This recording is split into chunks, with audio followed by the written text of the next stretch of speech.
Hello, hello, and welcome to the second episode, or the third, or the fourth of Heartfelt Conversations, depending whether you're watching the new season or the last season or a future season. And we are again here together with Despina, really excited about today's topic that is not yet emerged, has not yet emerged. So, Despina, how do we feel about connecting to our hearts and having a conversation? Just let it flow. Yeah. Hello from me too. Welcome to this episode. So, what's alive in you today? What's alive in me? Today, there are several things that are alive in me. It's a connection with the heritage, with our ancestors, with, in general, the ancestors, not just in my family, but in general, the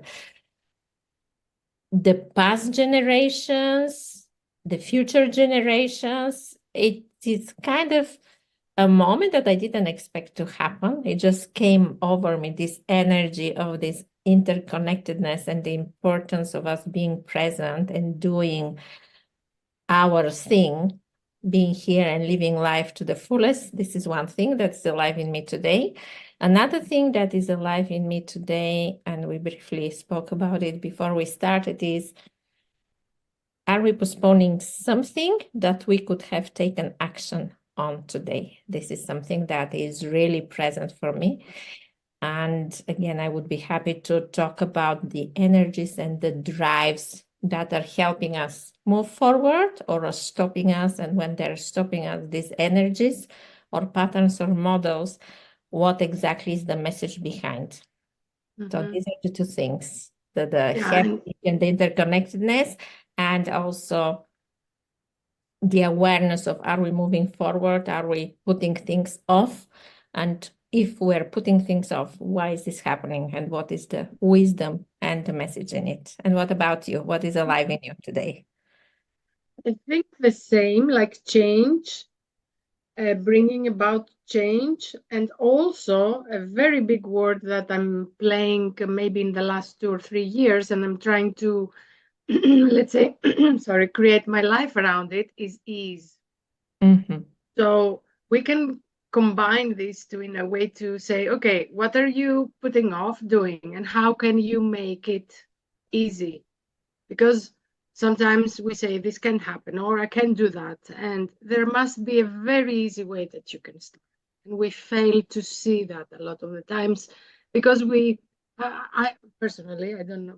Let's not talk about I don't want to see it yet. The easy way. Mm-hmm. Yes. So when you say ease, the word that comes for me is flow. No. So things are easy when we are in a flow, or when we're not in a flow, but we connect with the intention to bring in flow, to invite flow. And when we allow the thought first that things could be different, not necessarily pushing and hustling and grinding and doing the popular way that is being rewarded in our culture. I Yes. think that we all will agree that we see it's so popular. We see it everywhere. Push harder, work harder, grind, persist, persevere, and success will come. And for many people, success doesn't come. And it takes a lifetime, and success is not there. And so much pushing and so much disappointment. And it doesn't mean the opposite. It doesn't mean that we shall not be putting effort, we shall not be taking action. Some people say take 20% action and 80% is the alignment. I don't know how actually people are measuring this. Like when I read 20%, 80%, or 15%, 85%, there is no way to measure the energetic input.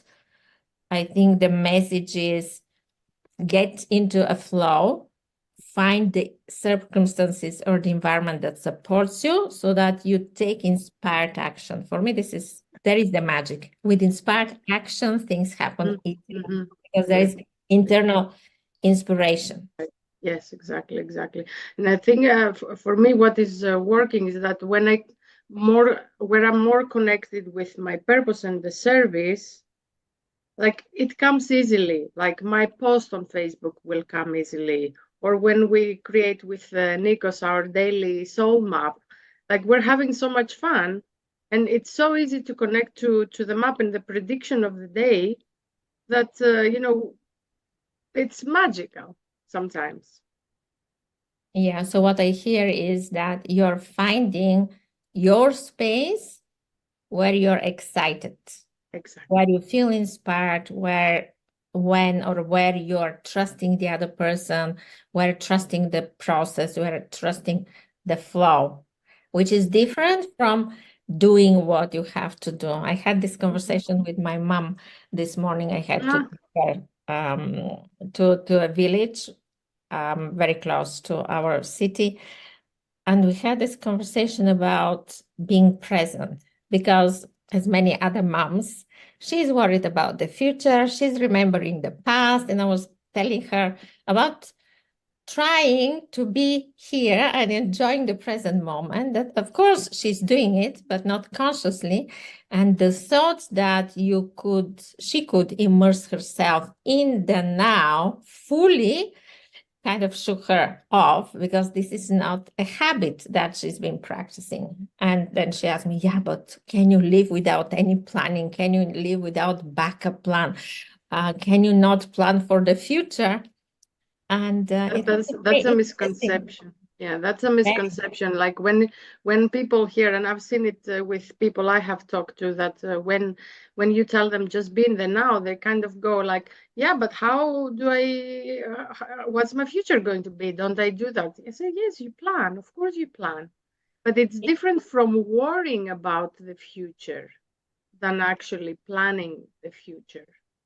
Yeah. And it's always very important to remember that today's thoughts and our today's beliefs create our future.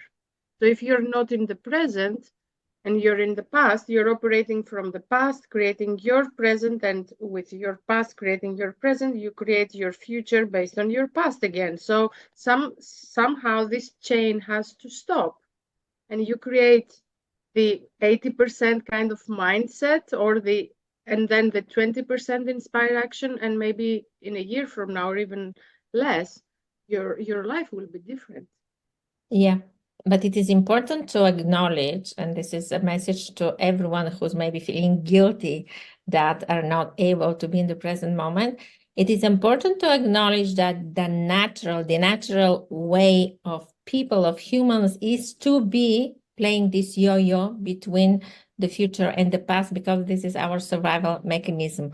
From the times when we were living in tribes, maybe in caves, and there were scary animals or jungles around us, the human being had to be remembering the lessons from the past and had to be foreseeing several possible scenarios or routes or paths to take the whole family, to take the tribe and everyone to survive. So this is in our nature. And what we are practicing as mindfulness practitioners or meditation teachers or healers, therapists, even conscious beings, learn to be in the present. This is not an easy thing. So I'm just saying this to comfort everyone who's been trying to do it, and maybe you haven't succeeded yet.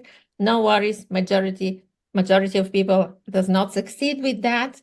And you have to be really dedicated and devoted to your personal growth to learn to do it. So my poor mom today, it was a shock to her. Not that maybe she heard it for first time exactly the way I said it. So I will have to check on her later to see how she's doing, trying to live. For me personally, and this is why I'm laughing, is that if I'm in the present moment, maybe 3 or 4 times a day, I find it a big success. Because even I think only when I wash the dishes I am in the present moment, and even then my mind wanders. But it's more creative wandering because I have the water under my hands. And yes, in the meditations, I heard once, because I was feeling guilty about the meditation, like I don't have this blank space and blah blah blah and everything. And they were saying that whenever the thoughts come up, um, it's good because you're releasing kind of a lot of stress. So it's a sign that the meditation is working. And of course your mind will wander, and then when you come back again to the present moment in the meditation or wherever you are and what you're doing, like whether you're driving, for example, haven't you ever driven and you say, oh, how did I get here? It's the same. You acknowledging that you are back in the present moment and that you're here, that's the best part, let's say, because you have the awareness that you were not here and now you are here.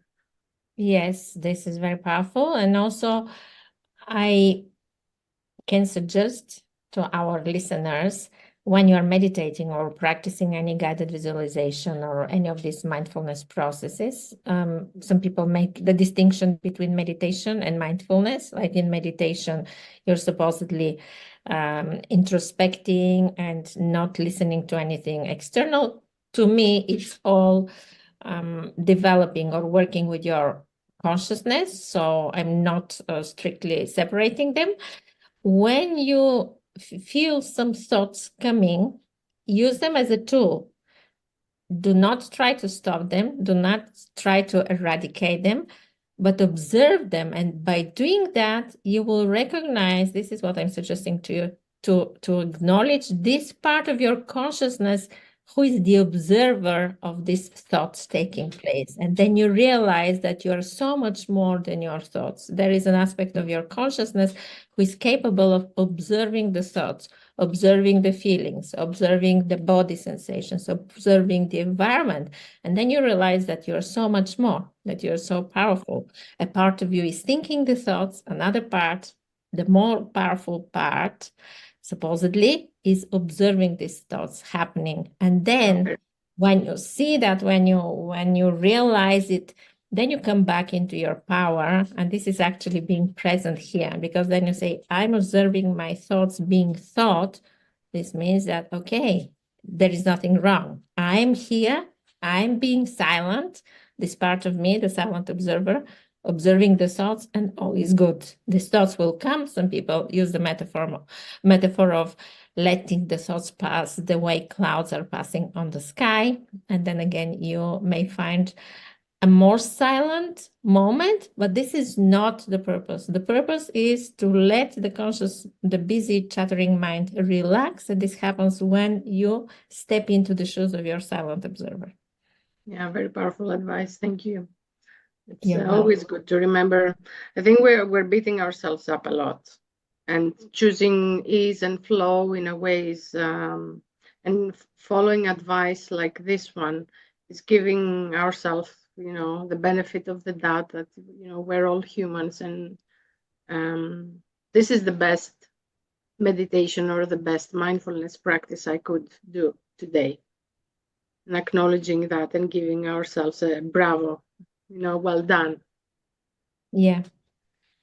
You just reminded me of another part of my conversation with my mom today. We were talking about being a perfectionist. It was actually quite an enlightening conversation today. And when you say how often we're beating ourselves up, we will never be perfect. Like, I don't know whether this is going to be a comfort to someone or not, regardless of the levels of expansion, of self-growth, of achievement we get to, we will be always imperfect. There will be always something more that we will want to achieve. There will be always something that we will want from other people or from our life.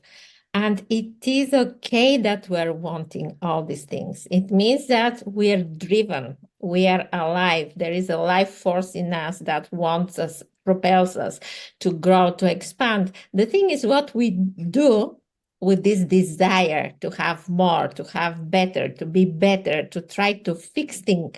Here is actually the distinction. When we feel that we want more, and maybe we're not happy with something or we're not happy with ourselves, do we try to fix things, or instead do we try to create space to allow a part of us to emerge that we might not even know what it is? So it's an interesting process to follow or to observe or to be present, to observe our thoughts, like take the step, get into the observer's position, look what's happening. Feel dissatisfaction. Maybe you feel irritated. Maybe you feel frustrated. Things don't go the way you want. You thought you were better, but you don't prove it. It doesn't seem like that. Or maybe you expected someone else to be better and they disappoint you. Observe your reaction, your action, your attitude, and then see what are my possible next steps. Do I have only one way to go? Maybe to criticize myself or the other? Can I be curious and see where this is going to take them and take me? And next, can I take a completely different action and respond in a totally different way simply for being playful and stepping out of the pattern? Actually, this is what we're talking with my mom. Like what, what a possibility for teachings. I didn't even think that we would be talking about it today and bringing her as an example. And there is another point of view in all this, like what if you are already perfect the way you are, and the things that you are feeling, this discomfort perhaps is your soul,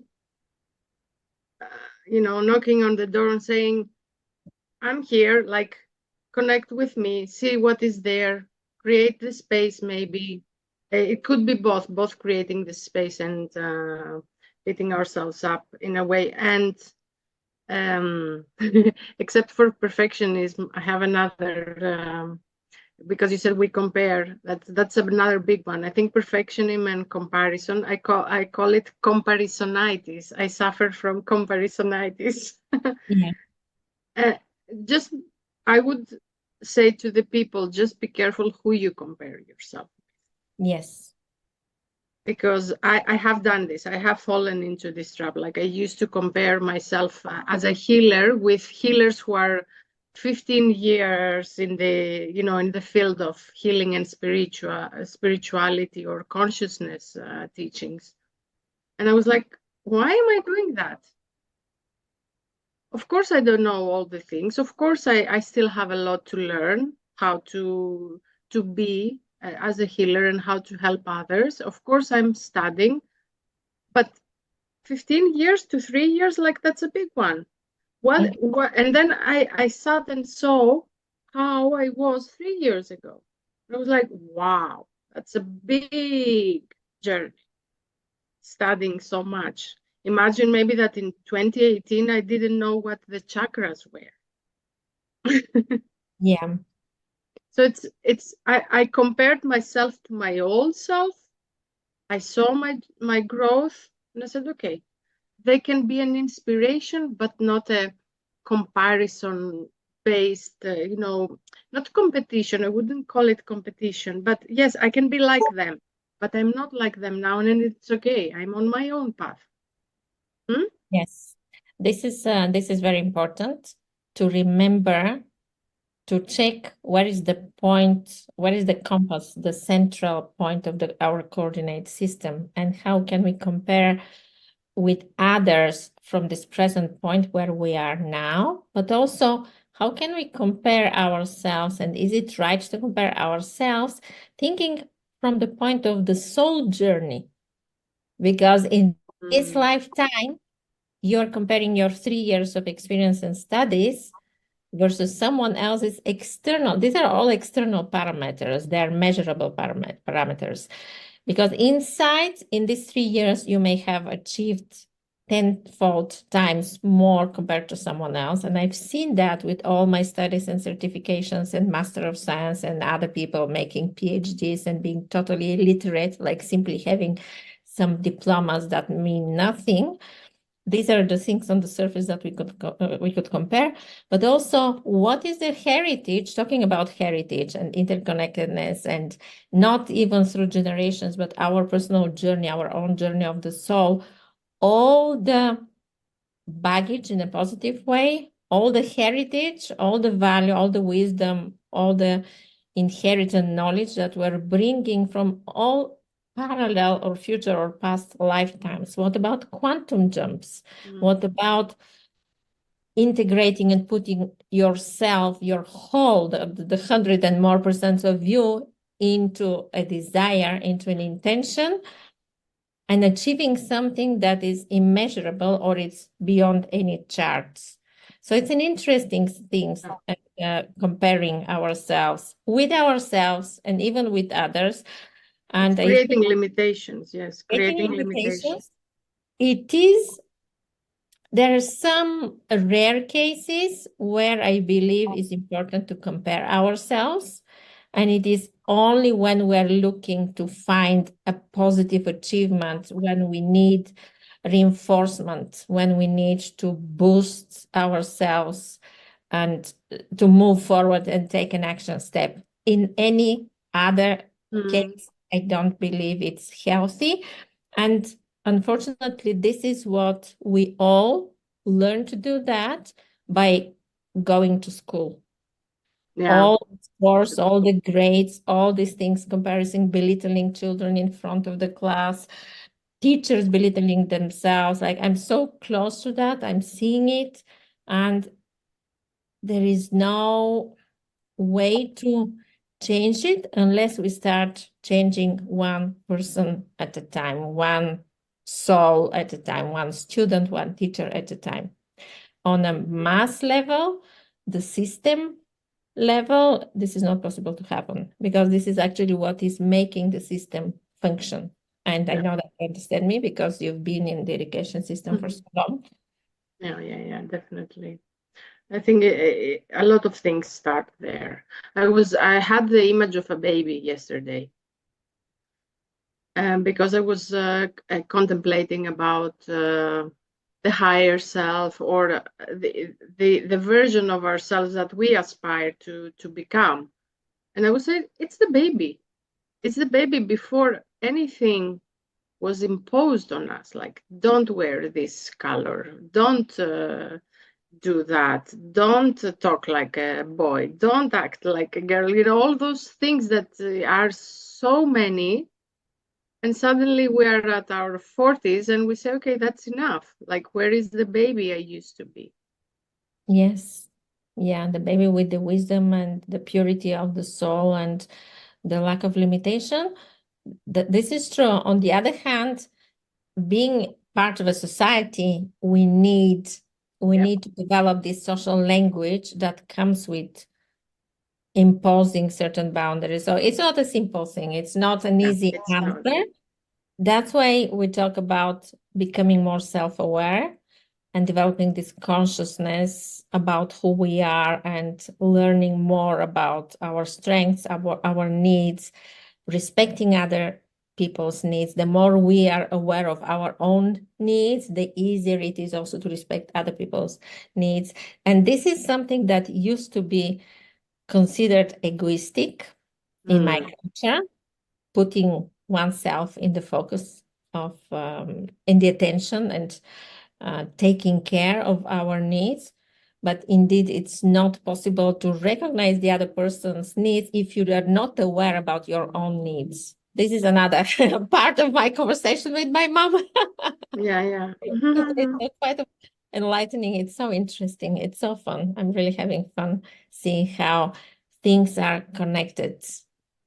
And it's good to pass on some new knowledge, to your mother, because you never know what element of this conversation is going to start, maybe bring a spark into her and say, okay, what is going on here? What's Yes. that thing? Like my mother, for example, she doesn't understand what I'm doing. And some of the things that I tell her, she doesn't approve. But she says, I see you so happy, so I cannot say anything. Like, why are you doing this? This is making you unhappy. It's like, keep doing it, even though I don't agree with it. Yeah. Hmm? Yeah. And sometimes she says, okay, what would you do in this situation? Because she knows I have maybe something else to tell her than how she operates. Yes. So this is also like when we change, like you said, one person at a time, maybe just by a little drop. You never And know how your word will touch them. Yes. You And do it with so much love. You do it with so much love anyway, you know. yes, we all do it. We both Mm. do it for sure. And yeah, coming from the place of the heart and also acknowledging this is something that is not easy to comprehend, at least for people who have not experienced any past life regressions or have had this out of body experiences. I have had so many, like it's enough for a movie or a couple of episodes, a whole series.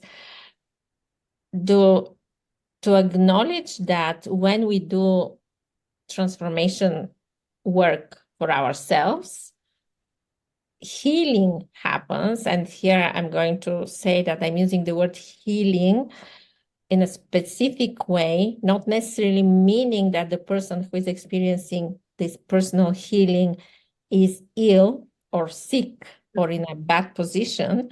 It means releasing traumas, releasing blocks, releasing limiting or restrictive energies or thoughts. So when healing happens for us, I truly believe, even though I don't have proof, that healing happens backwards, generationally. It affects our family. And here is my experience with family constellations. And it certainly impacts the future generations. So our utmost responsibility is to be looking into who we are, getting in touch with our potential, and bringing more of our inner light out there in the world, and do try to find the concepts, the approaches, the techniques that work for us to release more of the burden so that thing becomes easier. Again, coming back to the beginning of our conversation, being in a flow, being in ease. And I know that some of our audience, you might be going through really challenging times. We were talking with Despina, I was sharing with her that in the last weeks, a couple of friends passed away. And this is not an easy period, especially for the loved ones around them. But this is the cycle of life and death. And the challenges are coming, but challenges end in one way or another. We're constantly going through these cycles of expansion and contraction, and be present in them and know that things are going to change, maybe for worse for a certain moment, and then there will be definitely a period of growth and coming back to the light. So developing resilience, developing self-awareness, looking for support when you need That's very support. important. This is one of the hardest things. I hear it daily. I To have ask so for many help. conversations with people in my new community. If you're interested, we will drop the link below. People who are driven to help other people. And as we said in the beginning, we are both perfect the way we are, but also we have our own flaws because we're human beings. It's so hard to ask for help. And Yeah. remember that we have responsibility to ourselves, but also to the people around us and to our society and to our community. And as we already said, practicing doing healing on ourselves is actually healing the world. So when you need help, get the help that you need. Yeah, it's a belief that when you ask for help, you're weak, and another belief that is maybe the hardest to eliminate is that life is hard. This is why Yes. when we talk about ease, they kind of go like, it's not ABC because ABC is easy now, but like find a small step, just a small step towards something you want to change, you want to transform. Yeah. How can To we change that belief? Hmm? How can we change the beliefs? So in some processes, it may happen instantly. In Yeah, some combination of energy work, mindset work, even body work. But I just want to bring this thing again, the perfectionism. We perceive ourselves as being weak when we are in a situation that we may ask for help and we're afraid to be seen weak because of the perfectionism, because we keep high standard for ourselves and we believe that we're not there yet and we will lose our face if we ask for help, and what people will think of us if we ask for help. So this is all related to these high imposed external standards, or somehow we inherited them or we developed them ourselves by observing life. And then we think that if I cannot do it myself on my own, then I'm weak. But we are collective beings. We have been growing in society and we cannot do it on our own. So ask for help, ask for healing, get a therapist, get Despina to do her magic work with you, come into my community, or get my expert help in developing your connection with yourself. Find someone else who resonates with you today at this stage of your life, at this stage of your consciousness. Just get someone to help you accelerate your work or help you be wherever you are, simply by creating and offering you a safe space to be who you are without judgment. And if you cannot ask for help, start asking help in small matters, like, I don't know, asking your husband, for example, or partner to open the jar. You know, because sometimes there is also an element of like, oh no, I'm going to do it myself. I'm going to find a way myself to open the jar. And it's so easy to ask for someone who is stronger than you physically to just think, you know. Yeah. Start easy there as well with asking help. It doesn't, okay, maybe you don't want to ask for help in, I don't know, breaking the patterns of the family. Start there, then you will see how easy it will get to go for the more serious, let's say. And this was beautiful, very beautiful start. Make an easy step. And I would suggest one mindset shift that you may try for yourself and see how it works and how it will help you change your perspective. So when usually this happens for people who are very strong, who are always there for others, who are caregivers, who are nurturers, like if we talk about archetypes, you are always there to support the other people, but you cannot receive the help, or you cannot ask for the helps. So try to put yourself in the shoes with the other of the other people. You are helping someone, so try to feel how does it feel to receive help. If you know that people are grateful and you see them flourish with your guidance, with your support, put yourself there. Feel the gratitude that they're feeling, and then think, maybe if I ask help from someone else, I'm going to create a value for them, because I will allow them to express their qualities, their skills, and their generosities. And this will create a beneficial interaction for all of us. So try to do that and let us know how it works for you. Good. I think this is great to finish today's episode of the Heartfelt Conversations. Connect with gratitude, connect with generosity. See how asking for help can allow other people to feel good, because they will be able to share some of their skills, of their light, of their treasures with you. So you need to open this. This also opens doors to abundance, this exchange of energy. So yeah, let's be playful even when things are not going well with us. And if you find it hard to ask for help, maybe you can help someone. Help someone, do something easy for someone else, and then do this, step into their shoes, and then see, now it will be easier to ask my husband for help, or my girlfriend, or my children, or the neighbor. Yeah. And give yourself permission to live with ease. Yes, ease. Remember this word, very important. Ease and flow. Thank you so much for being here, everyone. Much love from our heart to your hearts, our hearts to your hearts, and we will enjoy your comments, and we're open for conversations if you want to connect with us. We will share all our details. Thank you so much. Thank you, Despina. Thank you, Iskra. We will see each other very soon again. Yes. Ciao, ciao.